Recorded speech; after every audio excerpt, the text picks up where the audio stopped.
25 slides. Okay. This would have, see, basically until lunchtime I was up to 25, and then y'all have it. And I couldn't finish it. So it sounds like a bad night. Yes. Okay. So basically, you will do everything I'm doing here. Okay, that's what your assignment is, to literally go through everything I do here. Everything. I'll explain in a second. But, I mean, we're going to download Ruby. You get it right from there. Pretty simple to do. So download it. Works on Windows, works on Mac, works on Linux. You're working on whatever your operating system is, which is very nice. Very similar to Perl. Okay. Download your installer. So you click on download, then it asks you which one. The bright red or the darker red means that's the last stable release. So that's what I recommend you get. Okay. You can then read the bottom. It says, starting Ruby 2.4, we use the MSYS2 toolchain as our development kit. When using the Ruby plus development kit installer version, it is a selectable component. There is no additional downloads required. So go with that one. It has everything you need. If you don't go with that one, you might have to add on components later if you want to do something else. Okay? So stick with that. Okay. Gonna click accept. Now, this is how I did it exactly. I say your mileage may vary. In other words, it might be slightly different depending on the version you're downloading and that kind of stuff. But it should be very similar to this. Okay. Use the defaults again. Make sure you include the path in your variable. If you uncheck that first box, you're going to have problems. Then just some things won't work correctly. Okay. I literally didn't change anything. Clicked install, did the defaults again, and then it did all kinds of stuff. It sat there for about 5 minutes, doing all the stuff, and it came to here. And it was already checked. Just click finish. Then it comes up with this window. Now in this window, if you know what you're doing, which none of us do, it's fine, what you think. If you don't know what you're doing, see at the bottom it says, if unsure, enter 1, 2, 3. In other words, do all of them. Kind of like with FTK, we had to install the database. If we didn't do the database, this didn't work.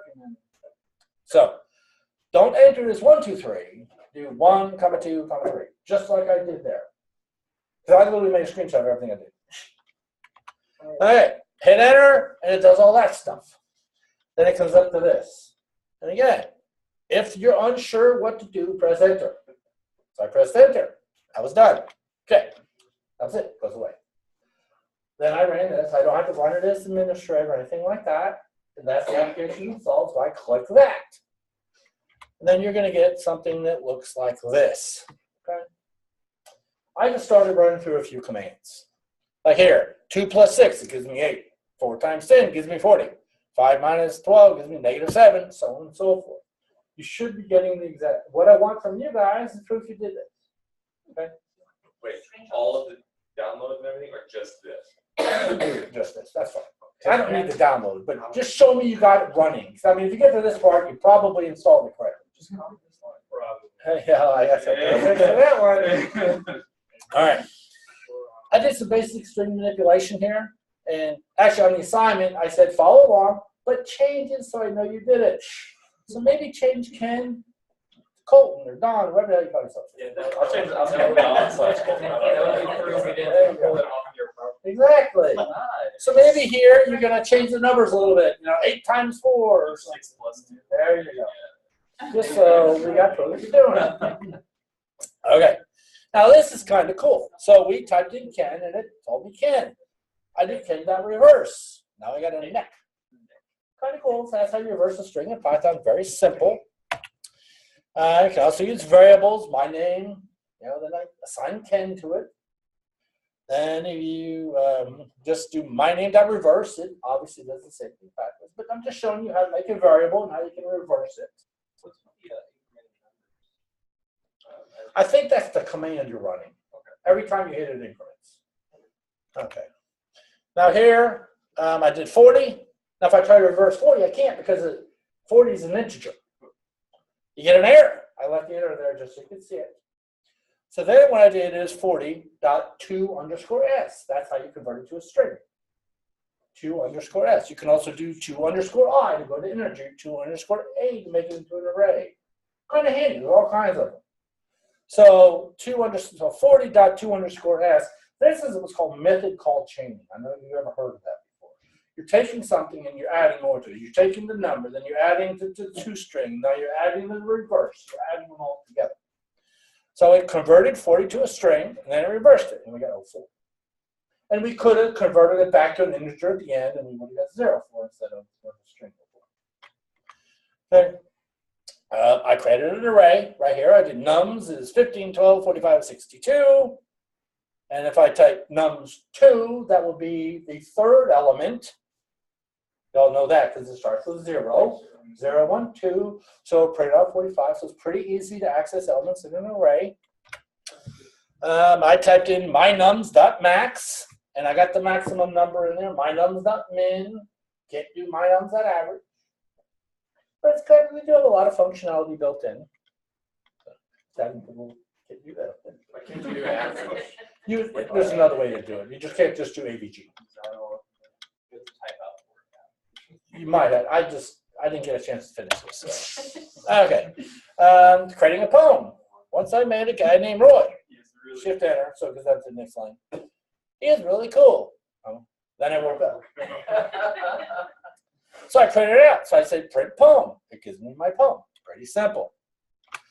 Then I typed in poem Roy. You can do it in single or double quotes, doesn't matter. Equals Ken. Okay? Then I print poem again. And what it did is that's how you do string replace. So it found every instance of Roy and changed it to Ken. Pretty simple to do. Kind of cool. Yeah. Do the single quotes whenever you're doing that? You can do single or double. Both. Okay. What if you do single on one and double on seven? No. Oh, no. Single on one, single around Roy and double around Ken is fine. But you can't do single before Roy and double at the end of Roy. It's the same way with Python. Python, you can do the same thing too. Okay? Because actually the examples I was going from had double quotes, but I mistyped it with single and I just didn't quite change it. It works both ways. Okay. Now I did poem dot lines dot to a reverse. So it took my poem, took each line, converted it to an array, and then reversed it. So then I woke up. It was really cool once I met a guy named Ken. So it took each line, made it into an array element. Okay? So it took each line, made it to an array, and then reversed it. So it took the contents of my array and reversed it. So the 0 became the end, so it just swapped them around. Pretty simple. Could you do something like scramble? There's probably a way.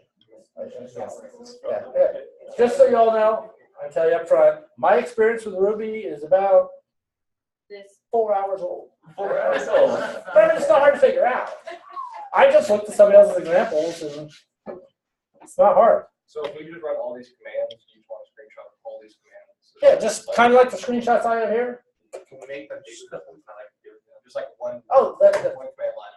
that's totally fine. I did it separately. That way I can do slide by slide. Yeah, if you want to do them all in one big thing and put it in one bit, your goal. This is about 2 weeks. Yeah. Yeah. This is a tough side. 2 hours. All right. I'm literally telling you exactly. This is Metasploit 1. I'm telling you exactly what to type. Some of you will screw it up.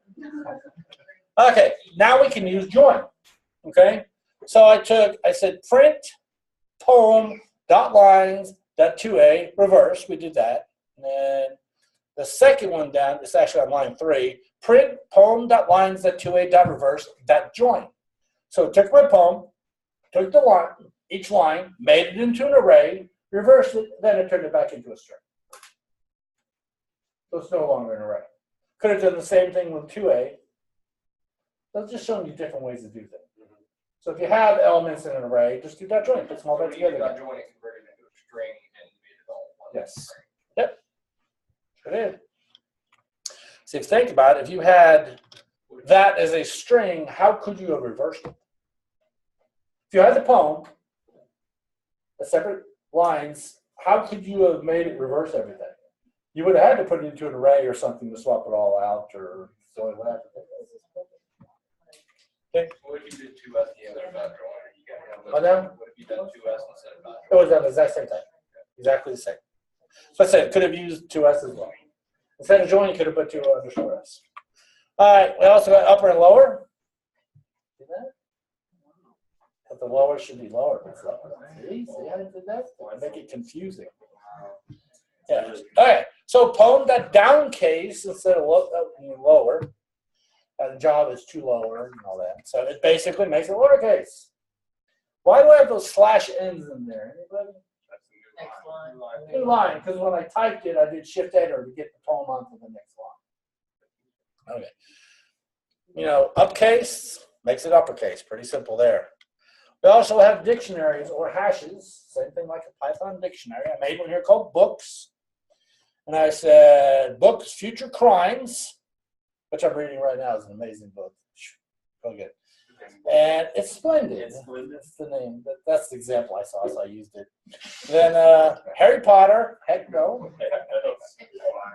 But Jen never sees this, she'll yell. Okay. And then I typed books, and it tells me I have 2 items in my dictionary. Future crimes, which is splendid, and Harry Potter, which is crappy. All right, and then if I type books, future crimes, it comes and tells you what my rating was. It didn't have to be splendid. It could be. I used the dictionary when I did my John the Ripper program. Because, like, you know how you go to substitution? You could take an A and substitute for a capital A or an and sign. That's what I did. My dictionary was the lowercase a. And the values it supported was uppercase A or @ sign or 4. So that when I came across an A, I knew I could replace it with these values. Just using a dictionary. So with your, like here, with books, future crimes, you could have done splendid, was it comma to separate, and then like wonderful. Yes, you could have done that, yes. I think it's actually, might be semicolon. It's either comma or semicolon, yes. You could have added multiple. And so, and then any of those, it would just do it or. Yeah. I think if you add this parenthesis, the braces here, then you put literally, okay, you would not put books. You would have this, future crime, this thing here, splendid, comma, then the next one, comma, next one, comma, on one line. So play with it.